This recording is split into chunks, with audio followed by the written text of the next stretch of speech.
एक बार एक अपराधी को फांसी की सजा सुनाई गई। अब ये तो निश्चित था कि 5 दिन बाद फांसी की सजा होगी ही होगी। तो जिस दिन फांसी दी जानी थी उस दिन वहां कुछ वैज्ञानिक पहुंचते हैं जो इंसान के दिमाग में रिलीज होने वाले केमिकल पर शोध कर रहे थे। वैज्ञानिक जेलर के पास गए और अपने रिसर्च के बारे बताते हुए बोले कि हमें एक ऐसे अपराधी की जरूरत है जिसे फांसी दी जा रही हो ताकि हम अपना शोध कर सके।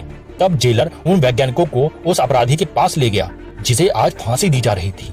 वैज्ञानिकों ने उस अपराधी से बोला कि हम तुम्हें फांसी नहीं देंगे बल्कि अब कोबरा सांप से कटवा कर तुम्हें मारा जाएगा। अब अपराधी के जहन में ये बात बैठ गई कि कुछ ही देर बाद उसे कोबरा सांप से कटवा कर मार दिया जाएगा। तो कुछ ही देर बाद उस अपराधी को एक अंधेरे कमरे में लेकर गए। उसके आंख पर एक पट्टी बांध दी गई।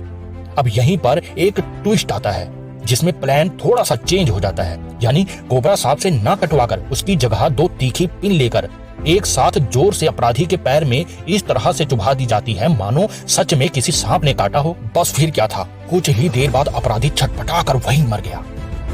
अब सभी का मुंह खुला का खुला रह गया कि आखिर पिन चुभाने से इसकी मौत कैसे हो गई। पता लगाने के लिए बॉडी को पोस्टमार्टम के लिए भेजा गया। पोस्टमार्टम के बाद डॉक्टर ने बताया कि इसकी मौत शरीर में जहर फैलने की वजह से हुई है। ये सुनते ही जेलर और साइंटिस्ट हक्के बक्के रह गए और कहने लगे कि ये कैसे हो सकता है, उसे तो सांप ने काटा ही नहीं, तो ये जहर कैसा। तब डॉक्टर ने बोला कि जी नहीं, ये वो जहर नहीं है बल्कि ये एक प्रकार का केमिकल था जो दिमाग किसी खौफनाक डर, टेंशन अथवा घटना की वजह से रिलीज करता है। जब अधिक मात्रा में ये केमिकल रिलीज होता है तो यह जहर बन जाता है जिस वजह से दम घुटता है, खून का दौरा तेज हो जाता है।